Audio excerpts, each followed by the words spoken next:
एक बड़ा शार्क शिकार करने वाला जहाज एक भयानक तूफान में फंस जाता है। एक विशाल क्रैब जहाज पर चढ़ आता है और जहाज के क्रू को निर्दयता से मार डालता है। ज्यादातर क्रू के मरने के बाद जीव जहाज के होल्ड में छुप जाता है। बचे हुए लोग फैसला करते हैं कि किसे क्रैब का सामना करना पड़ेगा। वह एक एक करके स्ट्रॉ पकड़ते हैं और एक विशाल आदमी को सबसे छोटी स्ट्रॉ मिलती है, परंतु अपनी विशाल ताकत का इस्तेमाल करते हुए वो ऊंचा क्रू सदस्य एक और नाविक टॉरिन को क्रैब का सामना करने के लिए मजबूर करता है। खुद को नेता घोषित करते हुए टॉरिन के पास कोई और रास्ता नहीं होता, इसलिए वो जहाज के होल्ड में जाता है। जैसे ही वो नीचे जाता है, क्रैब उस पर वार करता है, जिसे टॉरिन डर के मारे भाग जाता है। वो जीव गिरे हुए क्रू सदस्य के निर्जीव शरीर का इस्तेमाल करके बात करता है और टॉरिन को उसे फेडन द्वीप पर ले जाना को कहता है, जहाँ वो अनजाने लोगों को खा जाएगा। टॉरिन क्रैब के साथ एक सौदा करता है, वो उसे फेडन द्वीप ले जाएगा अगर क्रैब उससे नहीं खाएगा। टॉरिन एक चाबी मांगता है जो जीव ने पहले निगल ली थी।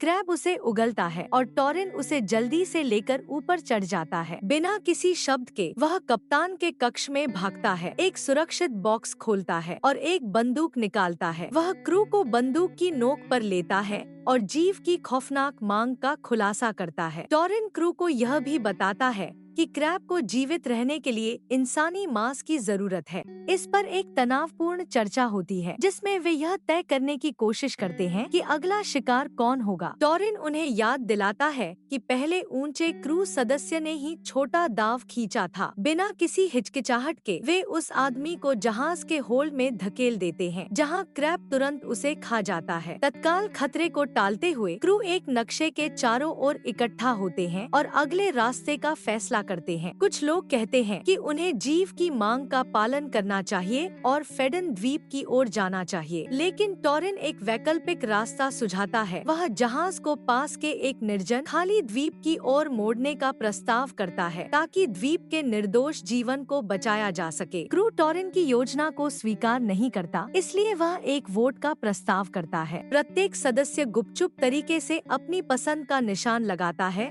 और अपने मतपत्र को एक बॉक्स में डालता है। टॉरिन उन्हें ध्यान से गिनता है, फिर एक सच्चाई का खुलासा करता है। उसने हर मतपत्र को अनोखा डिजाइन किया था, जिससे वह पहचान सकता था कि किसने फेडन द्वीप का बलिदान करने के पक्ष में वोट किया। बिना किसी हिचकिचाहट के वह अपनी बंदूक निकालता है और उन दो क्रू सदस्यों को मार डालता है जिन्होंने द्वीप को खत्म करने का चुनाव किया था। उनके निर्जीव शरीर को फिर जहाज के होल्ड में फेंक दिया जाता है, जहां क्रैब खुशी खुशी भोजन करता है। बाकी बचा हुआ क्रू अब टॉरिन से डरकर चुपचाप मानता है कि अब उसकी योजना से कोई मुकर नहीं सकता। क्रू अब एक निर्जन नामहीन द्वीप की ओर अपनी दिशा तय करता है। एक क्रू सदस्य टॉरिन के पीछे चुपके से जाने की कोशिश करता है, लेकिन वह जल्दी ही उसकी हलचल महसूस करता है और उसे रोक देता है। इससे पहले कि वह कुछ कर पाता, क्रैब जहाज के होल्ड से आवाज देता है, सावधानी से। टॉरिन अंधेरे में उतरता है। जीव जोर देता है कि वे फेडन द्वीप की ओर जल्दी बढ़े, यह बताते हुए कि इसके बच्चे अब पैदा हो गए हैं और उन्हें ज्यादा भोजन की जरूरत है। बाकी क्रू डर के साए में टॉरिन से कहता है कि वह अपनी योजना छोड़कर फेडन द्वीप की ओर जाए, ताकि क्रैब और उसके बच्चे इंतजार करने की बजाय जल्दी से भोजन पा सकें।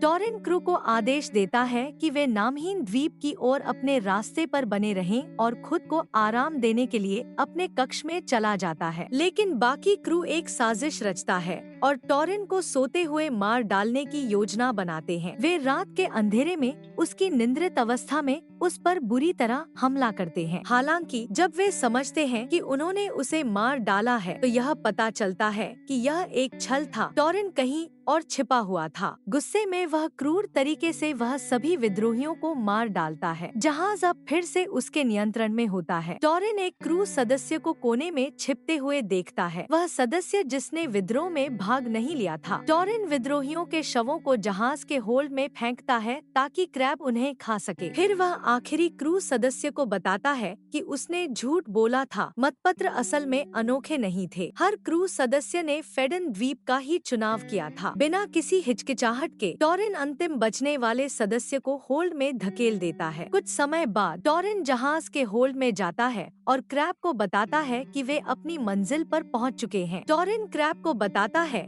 कि क्रू जैबल शार्क का शिकार करता है, जिसका मांस चिपचिपा और खाल बहुत कठोर होती है, लेकिन शार्क उन्हें बहुत सारा तेल देती है। इस दौरान वह तेल के कंटेनरों को काटकर उनका तेल फैलाता है। फिर वह अपनी बंदूक निकालता है और क्रैब अहंकार से कहता है कि उसकी खोल उसे बचाएगी। टॉरिन बिना घबराए शांति से यह बताता है कि वह बंदूक जीव के लिए नहीं है। वह दीपक को गोली मार देता है। दीपक की लपटें तुरंत तेल को जलाकर जहाज को आग में घेर लेती हैं। टॉरिन आग से बचते हुए समुद्र में कूदता है और एक छोटे से रोविंग बोट पर चढ़ जाता है। जैसे ही जहाज जलता है, क्रैब और उसके बच्चे आग में मर जाते हैं। एपिसोड के अंत में टॉरिन अपने छोटे से रोविंग बोट में जलते हुए जहाज और क्रैब को छोड़कर दूर चला जाता है।